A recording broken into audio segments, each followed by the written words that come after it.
ಜೀವನದ ಕಷ್ಟ ಸಂದರ್ಭಗಳಲ್ಲಿ ಬಂಧುಗಳು ಸಹಾಯ ಮಾಡದಿದ್ದರೂ ಸ್ನೇಹಿತರು ಸಹಾಯ ಮಾಡುತ್ತಾರೆ.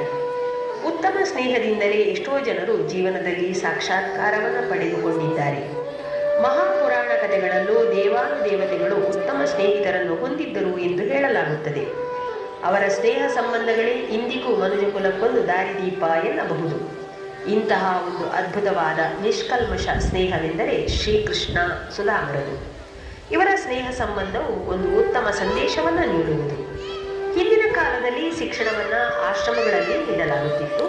ಈಗಿನಂತೆ ಶಾಲಾ ಕಾಲೇಜುಗಳ ವ್ಯವಸ್ಥೆ ಇರಲಿಲ್ಲ. ಇಂತಹ ಆಶ್ರಮಗಳಲ್ಲಿ ನೂರಾರು ವಿದ್ಯಾರ್ಥಿಗಳು ವಿದ್ಯಾರ್ಚನೆಯನ್ನು ಮಾಡುತ್ತಿದ್ದರು. ಅವರಲ್ಲಿ ಗುರುಭಕ್ತಿ, ವಿಧೇಯತೆ, ಕಲಿಯುವ ಉತ್ಸುಕತೆ ತುಂಬಿ ತುಳುಕುತ್ತಿತ್ತು. ಭಗವಾನ್ ಶ್ರೀಕೃಷ್ಣ ಮತ್ತು ಸುಧಾಮರಿಬ್ಬರು ಆಚಾರ್ಯ ಸಾಂದೀಪನಿ ಆಶ್ರಮದಲ್ಲಿ ಒಟ್ಟಿಗೆ ವಿದ್ಯಾಭ್ಯಾಸವನ್ನು ಮಾಡುತ್ತಿದ್ದರು. ಒಂದು ಕಥೆಯ ಪ್ರಕಾರ ಸುಧಾಮ ಮೊದಲು ಸಿರಿವಂತನೇ ಆಗಿದ್ದ. ಬಡವನಾಗಿದ್ದು ಹೇಗೆ ಎನ್ನುವುದಕ್ಕೆ ಕಥೆ ಈ ರೀತಿ ಇದೆ ನೋಡಿ. ಒಂದು ಗ್ರಾಮದಲ್ಲಿ ಒಂದು ಬ್ರಾಹ್ಮಣ ಮುದುಕಿ ಇದ್ದಳು. ಅವಳು ಪ್ರತಿದಿನವೂ ಭಿಕ್ಷೆ ಬೇಡಿ ಬಂದಿದ್ದನ್ನು ನಾರಾಯಣ ನಿನಗೆ ಅರ್ಪಣೆ ಎಂದು ಹೇಳಿ ತಿನ್ನುತ್ತಿದ್ದಳು. ಒಮ್ಮೆ ಅವಳಿಗೆ ಯಾವುದೇ ಭಿಕ್ಷೆ ಸಿಗಲಿಲ್ಲ. ಹೀಗೆ 3 ದಿನಗಳು ಕಳೆದವು. ಪ್ರತಿದಿನ ನೀರು ಸೇವಿಸುತ್ತಾ ನಾರಾಯಣ ನಾಮಸ್ಮರಣೆ ಮಾಡಿ ಮಲಗುತ್ತಿದ್ದಳು. 4ನೇ ದಿನ ಭಿಕ್ಷೆಯಾಗಿ ಒಂದು ಹಿಡಿ ಕಡಲೆಕಾಳು ಸಿಕ್ಕಿತು. ಅಂದು ಕತ್ತಲಾಗಿದ್ದರಿಂದ ನಾಳೆ ನಾರಾಯಣನಿಗೆ ಅರ್ಪಿಸಿ ತಿಂದರಾಯಿತು ಎಂದು ಬಟ್ಟೆಯಲ್ಲಿ ಗಂಟು ಕಟ್ಟಿ ತಲೆದಿಂಬಿನ ಹತ್ತಿರವಿಟ್ಟು ನೀರು ಕುಡಿದು ಮಲಗುತ್ತಾಳೆ. ಆ ದಿನ ರಾತ್ರಿ ಒಂದಷ್ಟು ಜನ ಕಳ್ಳತನ ಮಾಡಲು ಬಂದಿದ್ದರು.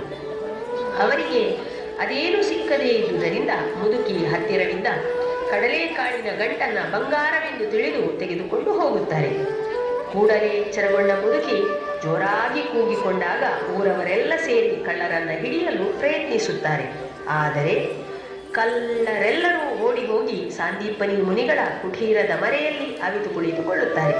ಮತ್ತೆ ಸ್ವಲ್ಪ ಹೊತ್ತಿನ ನಂತರ ಅಲ್ಲಿಂದ ಹೊರಟು ಹೋಗುವಾಗ ತಮ್ಮೊಡನೆ ತಂದಿದ್ದ ಆ ಕಡಲೆ ಗಂಟನ್ನು ಅಲ್ಲೇ ಬಿಟ್ಟು ಹೋಗುತ್ತಾರೆ. ಇತ್ತ ಕಡೆ ಆ ಮುದುಕಿ ಹಸಿವಿನಿಂದ ಕಂಗಾಲಾಗಿ ನನ್ನ ಕಡಲೆಯನ್ನು ಯಾರು ತಿಂದರೋ ಅವರಿಗೆ ದರಿದ್ರ ಆವರಿಸಲಿ ಎಂದು ಸಂಕಟದಿಂದ ನೊಂದು ಶಪಿಸುತ್ತಾಳೆ. ಹೀಗೆ ರಾತ್ರಿ ಕಳೆದು ಬೆಳಗಾಯಿತು. ಗುರುಪತ್ನಿ ಕುಟೀರದ ಮುಂದೆ ಗುಡಿಸಿ ಸಾರಿಸಿ ರಂಗೋಲಿ ಹಾಕುತ್ತಾ ಬರುತ್ತಾರೆ. ಅಲ್ಲಿ ಇರುವ ಗಂಟನ್ನು ಬಿಚ್ಚಿ ನೋಡಲು ಅದು ಕಡಲೆಕಾಳು ಎಂದು ಗೊತ್ತಾಯಿತು. ಆಗ ತಾನೇ ಎದ್ದು ಕೃಷ್ಣ ಸುಧಾಮರು ಕಾಡಿಗೆ ಕಟ್ಟಿಗೆ ತರಲು ಹೊರಟು ನಿಂತಿರುತ್ತಾರೆ. ಗುರುಪತ್ನಿ ಸುಧಾಮನನ್ನು ಕರೆದು ಈ ಕಡಲೆ ಗಂಟನ್ನು ಕೈಗಿದ್ದು ಮಧ್ಯಾಹ್ನ ಹಸಿವಾದರೆ ಇಬ್ಬರು ಸಮನಾಗಿ ಹಂಚಿ ತಿನ್ನಿರಿ ಎಂದಳು. ಸುಧಾಮ ಬಾಲ್ಯದಿಂದಲೂ ಬ್ರಹ್ಮಜ್ಞಾನಿಯಾಗಿದ್ದ. ಆ ಕಡಲೆ ಗಂಟನ್ನು ಕೈಯಲ್ಲಿ ಹಿಡಿಯುತ್ತಿದ್ದಂತೆ ಹಸಿವಿನಿಂದ ಕಂಗಾಲಾಗಿ ಮುದುಕಿ ಶಪಿಸಿದ ವಿಷಯ ಸಂಪೂರ್ಣವಾಗಿ ಅರಿವಾಯಿತು. ಗುರುಪತ್ನಿ ಹೇಳಿದಂತೆ ಇದರಲ್ಲಿ ಸಮಪಾಲು ಕೃಷ್ಣನಿಗೆ ನಿಂದಿಸಿದರೆ ಕೃಷ್ಣನಿಗೆ ಶಾಪ ತಗಲಿ ಇಡೀ ಜಗತ್ತೇ ದಾರಿದ್ರ್ಯವನ್ನು ಅನುಭವಿಸಬೇಕಾಗುತ್ತದೆ. ನನ್ನ ಜೀವದ ಗೆಳೆಯ ಶ್ರೀಕೃಷ್ಣನನ್ನ ಈ ಕಷ್ಟಕ್ಕೆ ನೂಕಲಾರೆ ಎಂದು ಕೃಷ್ಣನಿಗೆ ಒಂದು ಕಾಳನ್ನೂ ಕೊಡದೆ ತಾನೇ ಎಲ್ಲವನ್ನ ತಿಂದು ಬಿಡುತ್ತಾನೆ.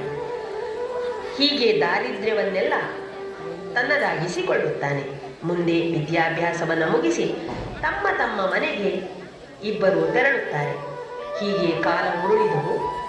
ಸುಧಾಮನಿಗೆ ಸುಶೀಲೆಯ ಜೊತೆಯಲ್ಲಿ ಮದುವೆಯಾಯಿತು. ಮನೆ ತುಂಬ ಮಕ್ಕಳು. ಕಡುಬಡತನದ ಜೀವನವನ್ನು ಕಳೆಯುತ್ತಾನೆ.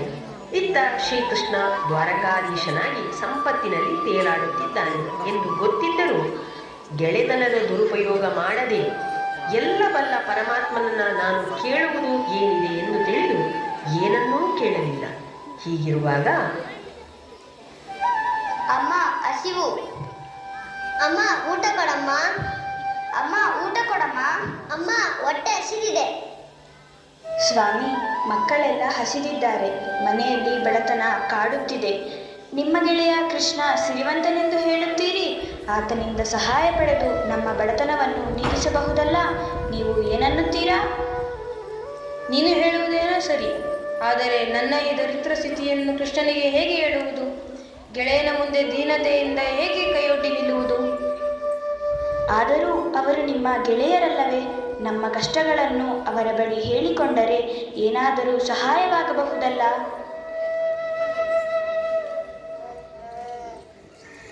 ನೀನು ಹೇಳುವುದರಲ್ಲಿ ಅರ್ಥವಿದೆ. ಸರಿ, ಹಾಗಾದರೆ ಈಗಲೇ ಹೋಗಿ ಕೃಷ್ಣನನ್ನು ಭೇಟಿ ಮಾಡಿ ಬರುತ್ತೇನೆ. ಕೃಷ್ಣ ಏನಾದರೂ ಸಹಾಯ ಮಾಡಿದರೂ ಮಾಡಬಹುದು. ಸುಶೀಲೆ, ಸರಿ, ನಾನು ಹೊರಡಲೇ? ಆದರೆ ಸ್ವಾಮಿ, ನಾವು ನಮ್ಮ ಪ್ರೀತಿ ಪಾತ್ರರನ್ನು ಭೇಟಿ ಮಾಡಲು ಹೋಗುವಾಗ ಬರಿಗೈಯಿನಲ್ಲಿ ಹೋಗಬಾರದು.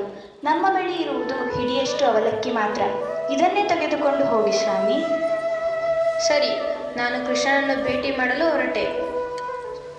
ಮನೆಯ ಕಡೆ ಜೋಪಾನ. ಆಯಿತು ಸ್ವಾಮಿ. ಮಕ್ಕಳೇ, ಜೋಪಾನವಾಗಿರಿ. ಆಯ್ತಪ್ಪ. ಕೃಷ್ಣ ಕೃಷ್ಣ ಕೃಷ್ಣ ಕೃಷ್ಣ ಕೃಷ್ಣ ಕೃಷ್ಣ ಕೃಷ್ಣ. ಎಷ್ಟೊಂದು ದೊಡ್ಡ ಅರಮನೆ! ಇದು ನನ್ನ ಗೆಳೆಯನ ಅರಮನೆ, ದ್ವಾರಕಾ ನಗರಿಯಲ್ಲಿರುವ ಕೃಷ್ಣನ ಅರಮನೆ. ಕೃಷ್ಣ ಕೃಷ್ಣ ಕೃಷ್ಣ. ಯಾರದು? ಕೃಷ್ಣ ಎಂದು ಕೂಗಿದರಲ್ಲ, ಯಾರದು? ಓ ಸುಧಾಮ, ಹೀಗೆ ಬಾ, ಹೀಗೆ ಬಾ, ಹೀಗೆ ಬಾ, ಕುಳಿತುಕೋ. ಹೇಗಿದ್ದೀಯ ಗೆಳೆಯ? ನಾನು ಕ್ಷೇಮವಾಗಿದ್ದೀನಿ ಕೃಷ್ಣ. ಮನೆಯಲ್ಲಿ ಎಲ್ಲರೂ ಸೌಖ್ಯವೇ? ಅತ್ತಿಗೆ ಮಕ್ಕಳು ಹೇಗಿದ್ದಾರೆ? ಹಾ ಕೃಷ್ಣ, ಎಲ್ಲರೂ ಕ್ಷೇಮವಾಗಿದ್ದಾರೆ. ಹಾ ಕೃಷ್ಣ, ನಿನ್ನನ್ನು ನೋಡಿ ಮಾತನಾಡಿಸಿ ಹೋಗೋಣ ಎಂದು ಬಂದೆ. ನಾನು ಬಂದ ವಿಚಾರವನ್ನು ಕೃಷ್ಣನಿಗೆ ಹೇಳಲೇ ಬೇಡವೇ? ಗೆಳೆಯನಾಗಿ ಇಷ್ಟೊಂದು ಉಪಚರಿಸುತ್ತಿದ್ದಾನೆ. ಅವನ ಮುಂದೆ ನನ್ನ ಕಷ್ಟ ಹೇಗೆ ಹೇಳಲಿ? ಬೇಡ ಬೇಡ, ನಾನು ನಿನ್ನನ್ನು ನೋಡಲೇ ಬಂದೆ. ಬಂದ ಕಾರ್ಯ ಆಯಿತು ಕೃಷ್ಣ, ನಾನಿನ್ನು ಹೊರಡಲೇ? ಇಷ್ಟು ಬೇಗ ಹೊರಟಿ ನಿಂತೆಯಾ ಗೆಳೆಯ? ಆ ಗಂಟಿನಲ್ಲೇನಿದೆ? ಗಂಟಿನಲ್ಲಿ ಏನೂ ಇಲ್ಲ. ಸುಶೀಲೆ ಕೊಟ್ಟ ಸ್ವಲ್ಪ ಅವಲಕ್ಕಿ ಇದೆ, ಅಷ್ಟೇ. ಇಲ್ಲಿ ಕೊಡು. ಆಹಾ, ಎಷ್ಟೊಂದು ರುಚಿಯಾಗಿದೆ. ಕೃಷ್ಣನಿಗೆ ಏನೆಂದು ಹೇಳಲಿ? ಅವನನ್ನು ಭೇಟಿ ಮಾಡಿರುವುದೇ ನನ್ನ ಸೌಭಾಗ್ಯ. ನನ್ನ ಮನೆಯ ಕಷ್ಟಗಳ ವಿಚಾರವನ್ನು ಅವನಿಗೆ ಹೇಳಲ್ಲ. ಬೇಡ ಬೇಡ. ನನ್ನ ಗೆಳೆಯ ನನ್ನ ಬಳಿ ಏನೋ ಮುಚ್ಚಿಡುತ್ತಿದ್ದಾನಲ್ಲ. ತಿಳಿಯಿತು ತಿಳಿಯಿತು, ವಿಷಯ ತಿಳಿಯಿತು. ಅತ್ತಿಗೆ ಮಕ್ಕಳು ಕಷ್ಟದಿಂದ ಬಳಲುತ್ತಿದ್ದಾರೆ. ಸುಧಾಮ ನನಗೆ ಏನನ್ನೂ ಹೇಳುತ್ತಿಲ್ಲ. ನಿನ್ನ ಭೇಟಿ ಆಯಿತು, ಇದೇ ನನ್ನ ಸೌಭಾಗ್ಯ. ನಾನಿನ್ನು ಹೊರಡಲೇ ಕೃಷ್ಣ, ಅನುಮತಿ ಕೊಡು. ಸರಿ, ಹೋಗಿ ಬಾ, ಒಳ್ಳೆಯದಾಗಲಿ. ಹೀಗೆ ಗೆಳೆಯನಿಗೆ ಯಾವುದೇ ವಿವರವನ್ನು ತಿಳಿಸದೆ ತನ್ನ ಮನೆಗೆ ಹಿಂದಿರುಗುತ್ತಾನೆ ಸುಧಾಮ. ಶ್ರೀಕೃಷ್ಣನು ತನ್ನ ದಿವ್ಯ ದೃಷ್ಟಿಯಿಂದ ಎಲ್ಲವನ್ನ ತಿಳಿದು ರುಕ್ಮಿಣಿಯ ಬಳಿ ಲಕ್ಷ್ಮಿಯ ಅವತಾರವನ್ನು ತಾಳಿ ಸುಧಾಮನ ಕಷ್ಟಗಳನ್ನು ಪರಿಹರಿಸಲು ಹೇಳುತ್ತಾನೆ. ವಿಶ್ವಕರ್ಮನಲ್ಲಿ ಭವ್ಯ ಅರಮನೆಯನ್ನು ನಿರ್ಮಿಸಲು ಹೇಳಿ ಇನ್ನು ಮುಂದೆ ಯಾವುದೇ ತೊಂದರೆಯಾಗದಂತೆ ನೋಡಿಕೊಳ್ಳಲು ಹೇಳುತ್ತಾನೆ. ಈಗ ಸುಧಾಮನಿಗೆ ಊರಿಗೆ ಹಿಂದಿರುಗಿದಾಗ ಮಹದಾಶ್ಚರ್ಯ ಕಾದಿರುತ್ತದೆ. ಕೃಷ್ಣ ಕೃಷ್ಣ ಕೃಷ್ಣ ಕೃಷ್ಣ ಕೃಷ್ಣ ಕೃಷ್ಣ ಕೃಷ್ಣ ಕೃಷ್ಣ ಕೃಷ್ಣ ಕೃಷ್ಣ ಕೃಷ್ಣ ಕೃಷ್ಣ. ನನ್ನ ಮನೆಯಲ್ಲಿ ನನ್ನ ಮನೆ ಇರುವ ಜಾಗದಲ್ಲಿ ಅರಮನೆ ಇದೆಯಲ್ಲ. ನನ್ನ ಮಕ್ಕಳು ಸಂತೋಷದಿಂದ ಆಟವಾಡುತ್ತಿದ್ದಾರಲ್ಲ. ಆಶ್ಚರ್ಯ, ಮಹದಾಶ್ಚರ್ಯ. ನನ್ನ ಕಣ್ಣನ್ನು ನನಗೇ ನಂಬಲಾಗುತ್ತಿಲ್ಲ. ಇದು ನನ್ನ ಗೆಳೆಯನ ಮಹಿಮೆಯೇ ಸರಿ. ಸುಶೀಲೆ, ಬಂದೆಯಾ? ಇದು ಆಶ್ಚರ್ಯಕರವಾಗಿದೆಯಲ್ಲ. ಹೌದು ಸ್ವಾಮಿ, ಇದೆಲ್ಲ ನಿಮ್ಮ ಗೆಳೆಯನ ಮಹಿಮೆ. ಹಾಗಾದರೆ ಅವನನ್ನು ನಾವು ನೆನೆಯಲೇಬೇಕು. ಅವನಿಗೆ ಧನ್ಯವಾದಗಳನ್ನು ಸಮರ್ಪಿಸಲೇಬೇಕು. ಎಲ್ಲರೂ ಬನ್ನಿ, ಕೃಷ್ಣನನ್ನು ಹಾಡಿ ಹೊಗಳೋಣ.